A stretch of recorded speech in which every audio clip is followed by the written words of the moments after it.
Hi, I'm Brad Paisley. Our thoughts and prayers are with everyone in West Virginia affected by the devastating floods. If you can help, please make a donation now. This is a special Flood Aid West Virginia Tonight. Whole communities have been devastated, lives changed forever. Tonight we work to help our neighbors rebuild. Please join us and make a donation if you can. Now, West Virginia Tonight. Exactly 1 week ago, severe weather brought historic flooding throughout our state, West Virginia. Good evening. I'm Dan Thorne. People in the hardest hit areas of Clay County are still trying to get on their feet. Several homes and businesses in downtown Clay were damaged by high water, and right now there is a sign on the Clay County Courthouse that says closed until further notice. Some people are still stranded because bridges have completely washed out. It's going to take a while to get back what we lost, but it'll come back eventually. We have to earn it and work for it, but we'll get it back. Our memories of it, we're going to have to keep in our heart. That, you know, they're lost and gone, but we always have them in our heart. Volunteers served free hot meals at the courthouse today. Several other volunteers at stations that were set up around the community to hand out supplies and clothing. Curbside pickup is continuing tonight in Kanawha County, and here's what you need to know. You must bring debris to the curb. Appliances and large bulky objects should be separate from garbage or bags of trash. Paint and hazardous material will not be accepted. The following debris locations will continue to be open from 8 o'clock in the morning until 8 o'clock at night throughout the weekend, and that will be at Elkview Middle School, Clendenin Park, and Ribe. Country music superstar Brad Paisley visits flood-ravaged areas here in West Virginia. Paisley, along with U.S. Senators Shelley Moore Capito and Joe Manchin, walked through the mud-covered hallways of Herbert Hoover High School in Clendenin. Paisley spoke with a band teacher about music and the damaged instruments in the band room. He says there's a lot of people that he's in touch with that are willing to help out. There's people in the country music world that want to help. NASCAR, Rick Hendrick, all of his drivers, he's ready to do anything it takes. I mean, everybody cares that knows about it. We just have to let them know about it. Paisley is originally from the Northern Panhandle. He set up a GoFundMe page with the goal of raising $1 million for flood victims. He personally donated $100,000 to the cause, and so far people have donated $300,000 to that fund. A relief shelter is helping those outside of its county borders. The old Nuttall Middle School is now a distribution center for volunteers and other shelters in need of supplies. The center was at Anstead Baptist Church, but they needed some more space. But the outpouring of support is what's keeping the center functioning. Anyone looking to help out and volunteer can go to Nuttall Middle School. A camp in Beckley is offering their cabins to those who have lost their homes in these floods. Surprise Valley Youth Camp has up to 30 cabins to offer anyone who needs a place to stay. The director of the camp says that they will also be providing food. And we started right after the flooding hit, and what we wanted to do was open up the camp for an opportunity for those who may need somewhere to stay for the week. We have hot showers, we've got 3 meals a day, and we felt that was our way to help out the community. The youth camp also has activities to offer from a variety of games. The camp will take a break this Sunday, but will pick up again after the holiday week. Pauly says that any time through this Sunday, people are more than welcome to come by and stay as long as they need. Hotels in our area are also doing their part to assist the flood victims who have lost their homes and everything inside. The Micro Hotel Inn and Suites on Eisenhower Drive in Beckley is opening their doors to the flood victims. This is their biggest weekend with the 4th of July approaching, and of course the people that have already had their rooms reserved for the Greenbrier Classic. With the recent floods, customers from out of town have been doing their part to help those who have lost everything. Senators Joe Manchin and Shelley Moore Capito announced a $5.7 million will go towards fixing roads damaged by flooding. Funds from the United States Department of Transportation's Quick Release Program will help to clear federal highways and get other emergency work done. These funds authorize the repair or reconstruction of federal aid highways and roads on federal lands that have suffered serious damage. Ahead of that announcement, crews have had their hands full. Route 41 is still partially washed away. Brent Walker with the West Virginia Department of Transportation says the cost for fixing roads across 19 counties is over $30 million and still rising. You look at some of the hardest hit areas, certainly Nicholas County at just over $3 million. Greenbrier County, as everyone knows, is almost $3.8 million. Walker says that Kanawha County is looking at over $5 million and Clay County is the highest at around $9 million. He also says it could take weeks to even months to repair most of them. Good afternoon, I'm Jack Kane at the Mountain Mission Warehouse in Charleston, where they're loading up another truck of supplies to take out to the flood-ravaged areas here in the state. And it's all due to your help, and John Roberts is here right now. And John, give us a status report today. Well, we're still going hard at this. We're going to deliver some today to the Amma area. We're going to Rainelle tomorrow. Richwood, we understand, still has some pockets of need. What we're trying to do, Jack, is find areas, communities, churches, organizations that may not be being served as heavily as other areas, and we're trying to get into those areas. We don't know where to go unless people call us and let us know. You can Facebook message us, you can email us, you can call our office at 304-344-3407, and we're going to do the best we can. We'll get to you as quick as we can, but we're not going to stop. We're still going to push through. And you can make monetary donations at tristateupdate.com. And for now, I'm Jack Kane working for you, 13 News in Charleston. All right, Jack, thanks a lot. Coming up on West Virginia tonight, helping our communities with flood relief. We'll show you the work that's being done by people all around the state. Coming up next. And as we go to break tonight, here's a live look at the Greenbrier exit along I-64. As you can see, those northbound lanes there are absolutely clogged. We'll keep you up to date on that. You're watching West Virginia Tonight.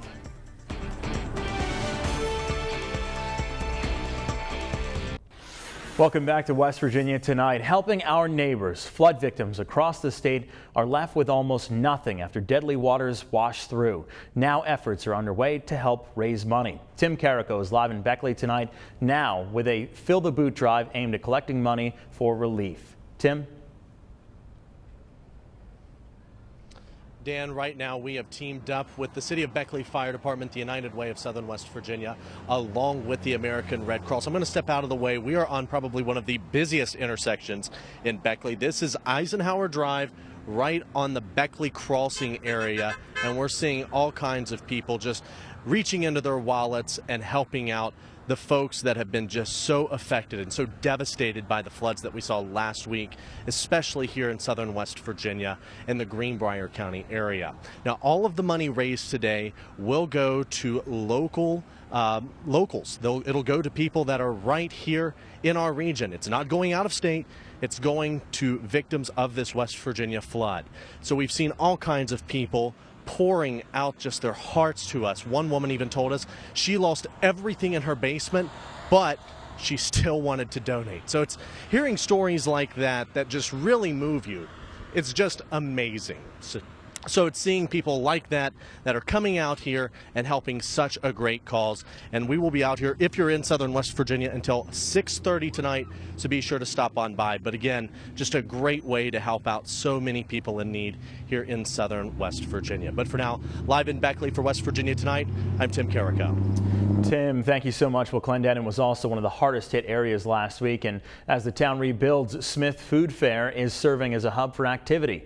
Norman Seawright joining us from the Food Fair, where everyone is pitching in to help out with the healing process. Norman. The scene, Dan, here at the Food Fair is one of generosity, and of all the volunteers here, many of them have put in long hours to help give back to the community. I'm joined by one now. This is Shannon Hagerman from Charleston. Now, Shannon, what was it that made you want to come out here and give back? Seeing friends and family that were actually in the flood and harmed by it, and then people at work, my colleagues, wanted to help. We all got together and decided that we'd just try to make a difference. So we've been pitching in and collecting supplies and cooking and trying to feed people that are out here working a lot harder than I am. Yeah, and when we think about just the generosity that people show here in West Virginia, I mean, what stands out the most to you?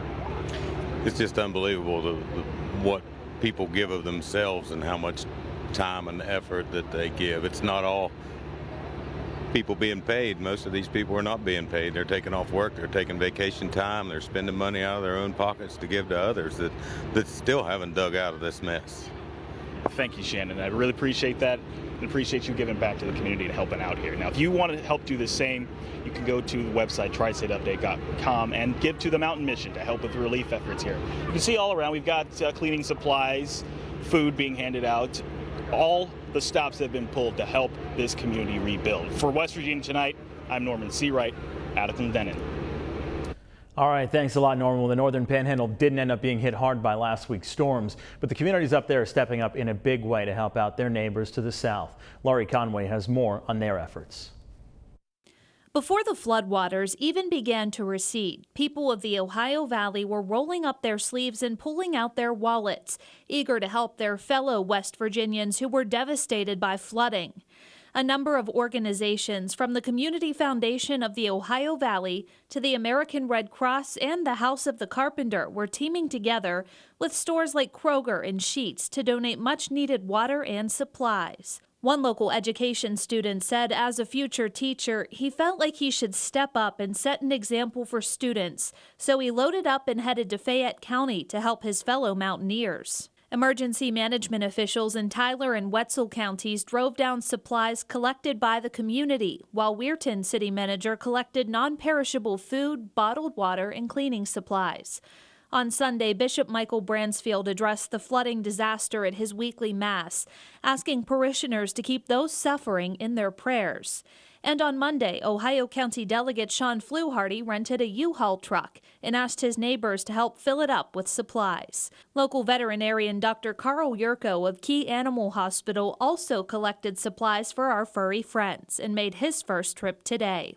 Reporting in Wheeling for West Virginia Tonight, I'm Laurie Conway. Laurie, thank you. Well, popular figures that call their home West Virginia have also been coming forward to help out with this flooding, and that's including these next musicians. Krista Baker reports.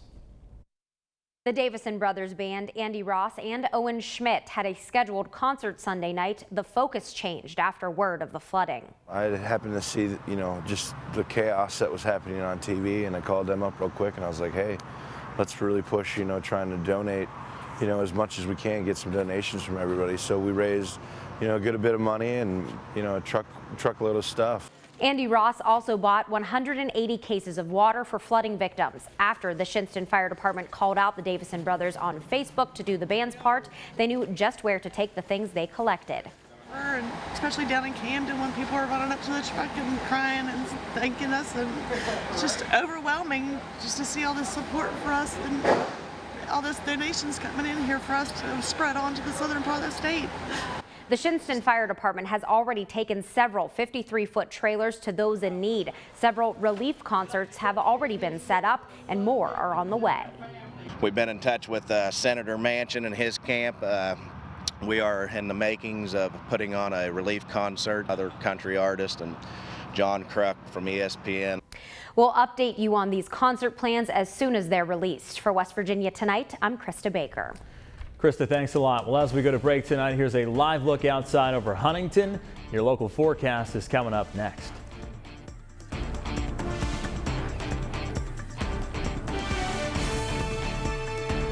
From the Frontier Communications Weather Lab, Storm Tracker weather from the state's most powerful HD dual live Doppler radar.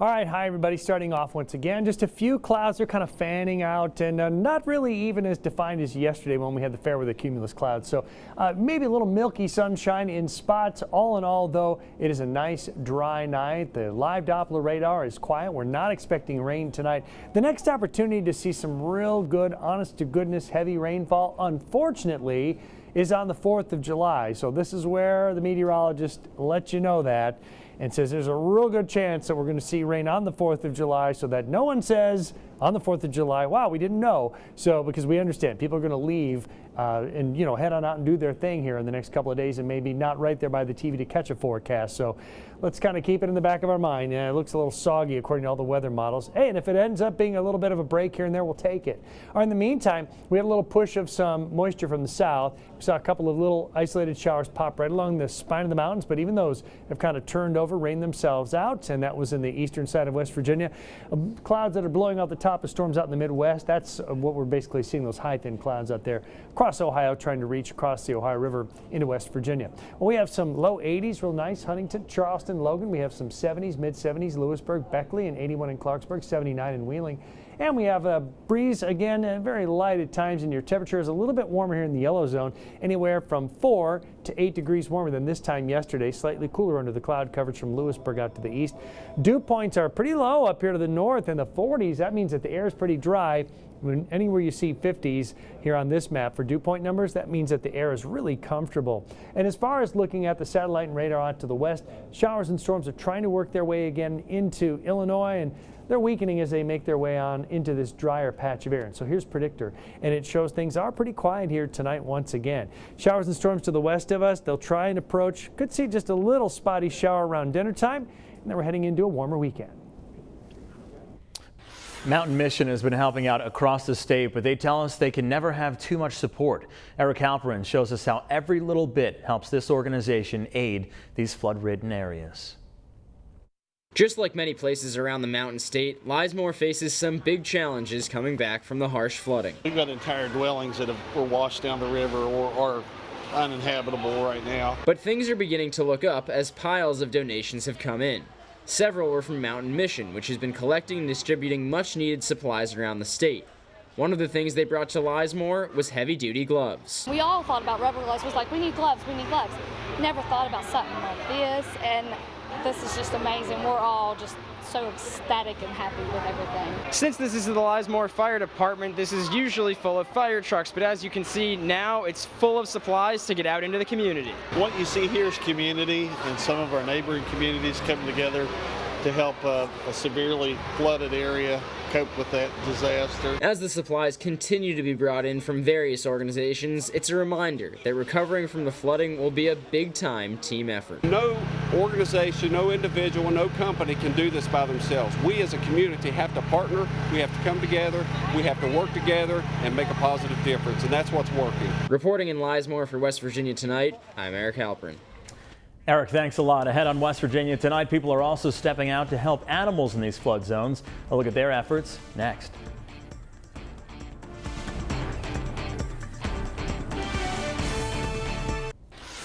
Welcome back. More people from around the Ohio Valley are doing their part to help victims in southern West Virginia. The athletic department at John Marshall High School held a car wash and will donate all of that money to those who were affected by the floods. They also accepted donations of food and cleaning supplies to send down to people as well. And a Wheeling nonprofit is also doing their part to help in these cleanup efforts. The Seeing Hand Association, which employs and assists the blind and visually impaired, is sending down 13 dozen of their handmade mops. A dozen of those were donated by a local Lions Club, and they would like to be able to send more. Mops are $6 a piece, and this is not only helping the flood victims, but their organization as well. One of the 16-ounce mops, which are heavier mops, which we decided would be a better fit downstate, we're actually going to have to make a lot more now. So that's great. It's going to create work for our employees. If you're interested in donating a mop, you can either mail them a check or drop one off to their North Wheeling location, and that address is 750 Main Street in Wheeling. A small animal rescue out of Berkeley County took on a big mission to save animals in the West Virginia flood zones. Friends for Life Animal Rescue drove into the flood zones and donated nearly 14,000 pounds of dog food on Monday. And now volunteers are collecting even more for the animals in need. They're collecting collars, leashes, and toys for animals of every breed, including cats, dogs, small animals, cattle, horses, and llamas. They plan on making another trip to the flood zones later on this week. A lot of these people, their pets are their family, and it's important to make sure that their pets have the food that they need. The rescues and the shelters have the food that they need. If you'd like to make a donation, there's a drop box at the Action Auto Parts located off Winchester Avenue in Martinsburg. We've got more West Virginia Tonight coming up ahead. All of us all across the state, thank you so much for helping out with our flood relief. Have a great night. Your news at 6 o'clock starts right now.